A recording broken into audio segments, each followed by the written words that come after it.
What is going on, everybody? Welcome back to the channel. After Sound here, bringing you Splinterlands content every single day. We also stream right here on this channel every Tuesday, Thursday, and Sunday morning, so come by and say hello.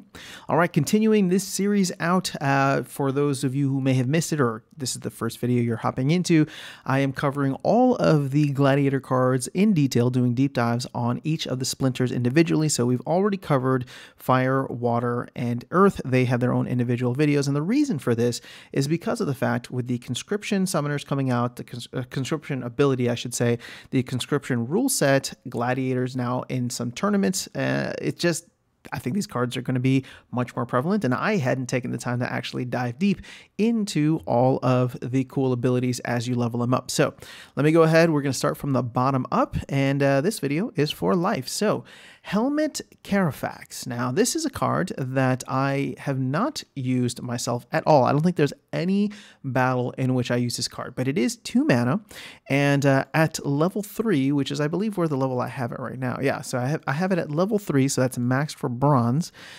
You get the Scavenger ability. It doesn't have any attack, though. Speed of 3 is okay. I mean, if you get it at level 1, speed of 2, it seems just like a very, very tiny meat shield for 2 mana.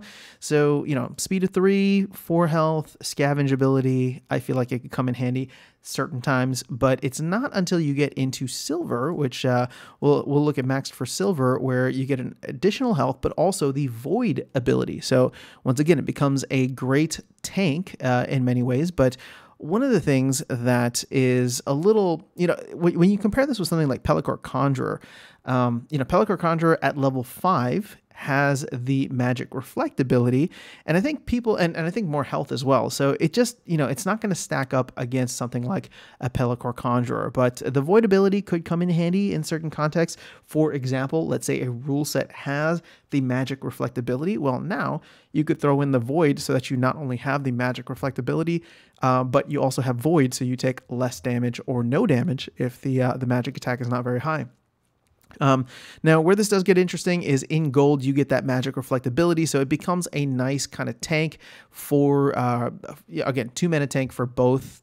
Well, actually, sorry, I was getting ahead here because max total, you get the return fire ability, so it's a good tank for anything that's a non-melee battle, for example, right? So again, it's a decent card. You only get up to 6 health, speed of 4, so it's never going to be as fast or as hardy, we'll call it, as something like a Pelacor Conjurer, but it does have armor, so there is that, and it does have the ability at maxed for return fire, so it's not terrible, but I can always see myself probably opting towards a Pelacor Conjurer rather than Helmet. So let's go to the other common card here, which is Hugo Strongsword. Now, I have this max for bronze as well at level 3, but starting at level 1, you can see very basic tank. Again, maybe in bronze, it can be helpful having a life tank that has shield, but keep in mind that there's already one with, I forgot the name of the card, but there's already a Chaos Agent card that has that ability.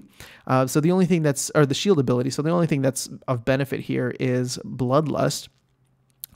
Now, where this card gets interesting, we'll skip over bronze because I think it's still just a basic tank, but where this card gets interesting is in silver, where you get the self-heal ability. So now you got 5 mana, 2 damage, 3 speed. It's got shield, but that heal ability, I think, gives it a lot of utility as opposed to some of the other tanks that are out there.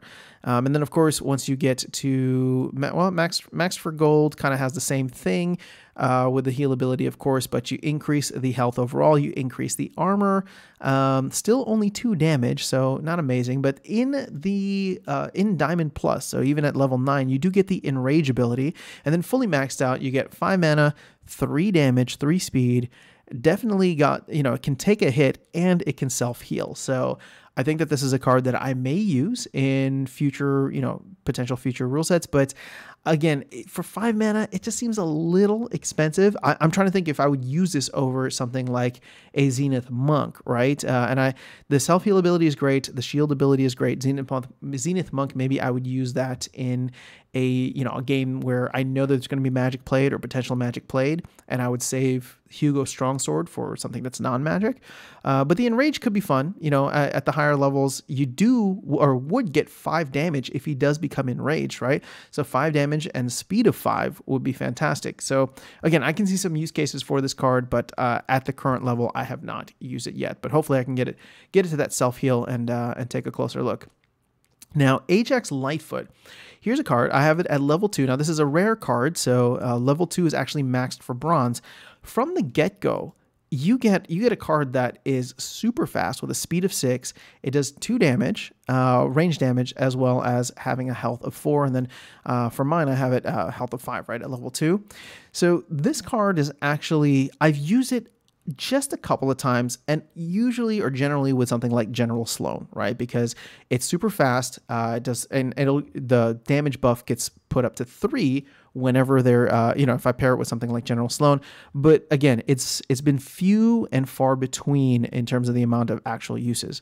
Now, when you get this maxed for silver, actually, even just when you get into silver, well, now all of a sudden you're doing 4 damage with a speed of 6. And sorry, you're doing 4 mana, 3 damage with a speed of 6.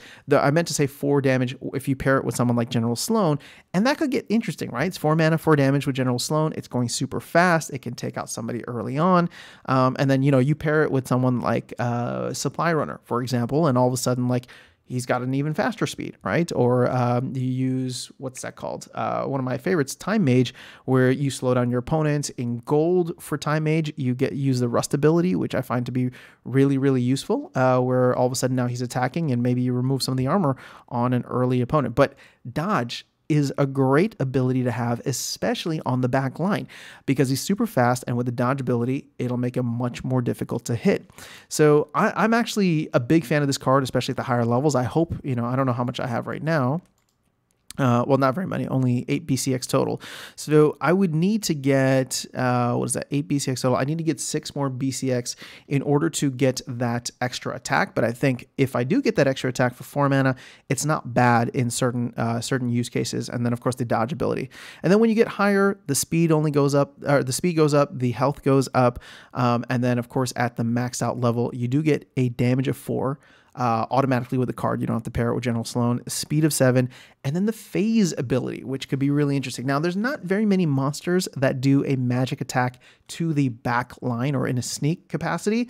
That could potentially be introduced in the future, or reintroduced, I should say.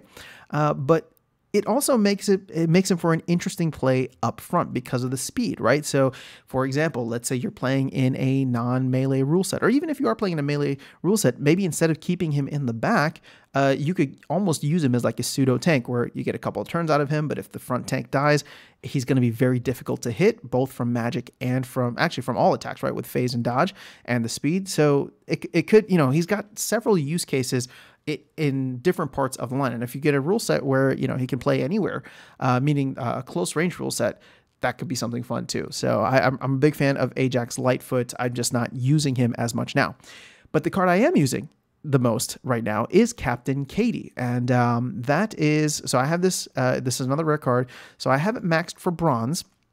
And what I really like about this card is the snipe magic damage that it does, because there are many times where, if it's not a snipe rule set, somebody will put somebody relatively weak in the secondary position, and 3 damage can sometimes kill him or take him out. Now, the thing is, Captain Katie is a little slow with a speed of 2, so right now I tend to use her in reverse speed rule sets, and I think she's a great addition to the having someone like Grandmaster Wraith, which gives her an additional armor as well as void armor. And then you compare it with someone like Adelaide Brightwing. So this reverse speed rule set for the life team, I really like. And so, like I said, I use this card the most out of all of the life cards that I currently have. Now, when you get up maxed for silver, you get that damage up to 4. And now we're really talking, right? Now we're really talking, because that can be significant, in my opinion, at the silver level to do 4 damage to the snipe position. Maxed for gold, you get the Divine Shield ability, so she can take an extra hit, which I think is great.